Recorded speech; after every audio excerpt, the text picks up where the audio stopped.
Hello everyone, this is Conrad Vanis of the Commonwealth Realm and you're watching our Gamescom special of Nintendo Switch news. Nintendo and their partners continue to bring more meat to the Switch table, as Gamescom has brought us a number of new announcements ranging from Super Mario Party, Super Smash Bros. Ultimate, Starlink Battle for Atlas, Daemon X Machina and brand new game announcements. Hello there, my name is Joey Ferris, and for variety's sake, we will start and end this news update on first-party news, beginning with Super Mario Party. As you probably know from our previous news video, Super Mario Party, or at least 5 of its minigames, are playable at Gamescom. Yesterday, we also received through the Red Cube broadcast new board gameplay and were introduced to a tropical board, individual character-based dice, and the brand new co-op mode River Survival. Do not doubt this game, because Nintendo is doing their best to mend old wounds. In fact, they take this matter so seriously that they stated that Super Mario Party aims to, quote, bring us back to the roots of the franchise.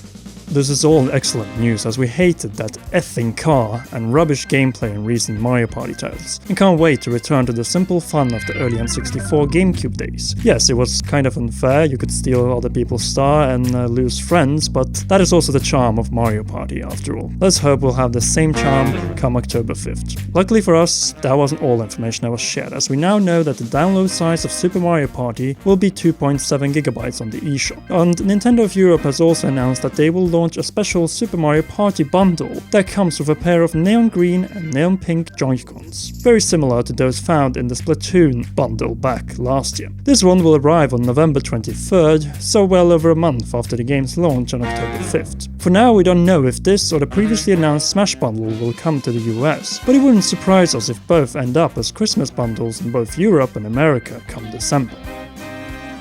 Our next story is a big one, namely that the M-rated Saints Row III is coming to Nintendo Switch. Developer Deep Silver informed us in a tweet that they will reveal more info in due time. It's kind of strange that they're porting over Saints Row III and not the more recently released Saints Row 4 and its Gat Out of Hell expansion. But it kind of makes sense seeing as 3 is the better game, at least in our opinion and many others. If you've never heard of Saints Row or don't know what it's about, imagine if Grand Theft Auto ate a whole plate of edibles. That's basically Saints Row, an open world game centered around gangs, but with some jet planes and lasers thrown in because fuck it. Saints Row III struck the perfect balance of crazy, whereas 4 just went way too far with space aliens and matrixes and clones, etc, etc, etc. Still a fun game though, and we'll probably see a Switch port of that if Saints Row III does well. Just don't pull a Skyrim and make it full price, that's not okay. Still, all this Saints Row talk has us wondering where our GTA 5 Switch port is. Come on Rockstar, don't let Deep Silver have all the fun. Unlike LA Noire, people still buy GTA 5 every month, and they sure as hell would buy it a second or third time on the Switch. There is money to be made on that platform, and we know Rockstar likes money a little too much. You know what else besides Super Mario Party and Mega Man 11 is coming out to the Switch in October? Starlink Battle for Atlas. At E3, the inclusion of Fox McCloud, a campaign centered around his squadron, and Shigeru Miyamoto on the Ubisoft stage stole the headlines. At Gamescom though, things have been a little more quiet, but we finally have a world and story prologue trailer that explains Atlas, the 7-planet system that we will explore come October 16th, and the main premise of the game, which can pretty much be summed up to exploration and battle against the Forgotten Legion, which has brought chaos to Atlas. Based on personal experience from playing the game at E3, we can say the following. The gameplay has Star Fox or Range Mode battle gameplay with world exploration that in a sense reminds us a little of No More Sky, only with the difference of having a proper campaign and purpose. Anyhow, look forward to more videos regarding this game on the channel leading to its release on October 16th. Daemon X Machina just got a new teaser trailer, but apparently that wasn't enough for Nintendo, which decided, with developers Marvelous and First Studio, to premiere some gameplay at Gamescom. In this 30-minute long gameplay session, game producer Kenjiro Tsukuda introduced us to the character customization options, how you create your altar or avatar, control the mech unit and both ground and air combat found in the game, but also when it comes to altar gameplay, that will say gameplay outside of the mech. One of the features that were highlighted was that you can loot defeated enemies' weapons in order to upgrade your own weaponry and arsenal. This opens up for multiple fighting styles and possibilities as to how to approach battles and the missions you will embark on in the game. The premise of the game, on the other hand, is quite ridiculous, as the moon has crashed, caused massive havoc because of the spread of femto energy that has corrupted the AI, that are now rebelling against the femto-impacted human masters. Your task then, on behalf of the humanity, is naturally to eliminate this threat. So the gameplay session demoed at Gamescom leaves where the E3 demo concluded, back in the hangar about to face one of the bosses in the game. Some of the elements detailed closer was the voiced cutscenes, use of the stamina meter, picking up weapons from defeated enemies, boss battles, and expanding and modifying your arsenal in the hangars based on the weaponry you take from enemies and bosses. In addition, the producer pointed out that they want the game to be accessible for players that don't have prior experience with mech games. And in order to familiarize these groups of players, the development team has included an RPG-like progression system within the game. A lot of emphasis was also put on the importance of both offensive and defensive gameplay, as femto energy can be drained from your mech as well, thus encouraging tactical gameplay as the game advances on. One very interesting thing is that many of the characters in the game have been designed by Fire Emblem Awakening and Fates designer Yusuke Kozaki. This doesn't really come as a surprise, as the game takes inspiration from Japanese manga and animation.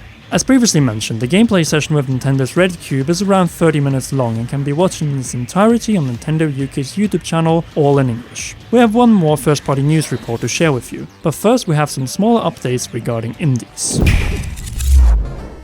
For today's Indie Corner, our new indie segment of Nintendo Switch news, we have a big one. This may not exactly be fresh news, but might have been overlooked as Devolver Digital a few days ago confirmed that the heavily anticipated Ninja Gaiden Metroidvania-like The Messenger will release on PC and Nintendo Switch on August 30th. We got to try the demo of the game at PAX East, and we'll tell more about this next indie hit in our upcoming Monday upload.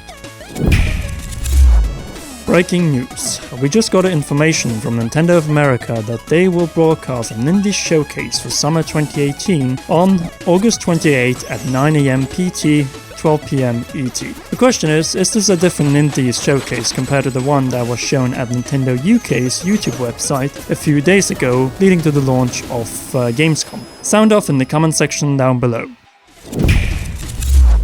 Now over to some sales updates regarding the month of July. Yeah, we first get those figures now in the latter half of August. Anyway, Nintendo had another great month both when it comes to hardware and software sales. In the hardware department, the Nintendo Switch became the best-selling system in July, beating the likes of PlayStation 4 and Xbox One. This does come as a little surprise though, seeing as that we are not in the Switch's strongest part of the year. The reason to state this is that the next first-party Nintendo title is still well over a month away. We are naturally referencing Super Mario Party on October 5th, which can be considered a lesser Nintendo title compared to the likes of Pokemon Let's Go Pikachu and Super Smash Bros. Ultimate. The latter one and its presence at E3 might have been able to push sales alone in the month of July. Another cause behind these good sales numbers is an excellent third-party exclusive, Octopath Traveler. Fittingly enough, this title was not only the best Nintendo Switch game in July, but the best-selling game on any platform, followed by GTA 5, Mario Kart 8 Deluxe, Crash Bandicoot N. Sane Trilogy, and The Legend of Zelda: Breath of the Wild. To wrap up this round of Gamescom news, we have some Super Smash Bros. Ultimate news, as Sakurai and his development team delivered, with excellent gameplay videos featuring King K. Rool, Snake, Dark Samus, Ridley, Chrom, and Lucina. It now appears that the ESRB has rated the game E10 and up. That is the same as Super Smash Bros. For Wii U, which comes as a surprise seeing all the deaths so far in Ultimate. On the other hand, does this mean that we will not see any more stages? Well, we will go deeper into that matter in our next upload this Saturday. But for now, make sure to like this video, and if you are new, subscribe and press that notification bell to not miss any of our future uploads, including that Smash video we just mentioned. Finally, We want to thank all of our loyal patrons, and in particular, Patreon royal producer Kenyatta Ali for their support to the realm. You can join the ranks as well by heading over to patreon.com/commonrealm. And remember, for more Nintendo Switch news, inside Super Smash Bros. Ultimate, Pokemon, and much more, you are more than welcome in our realm.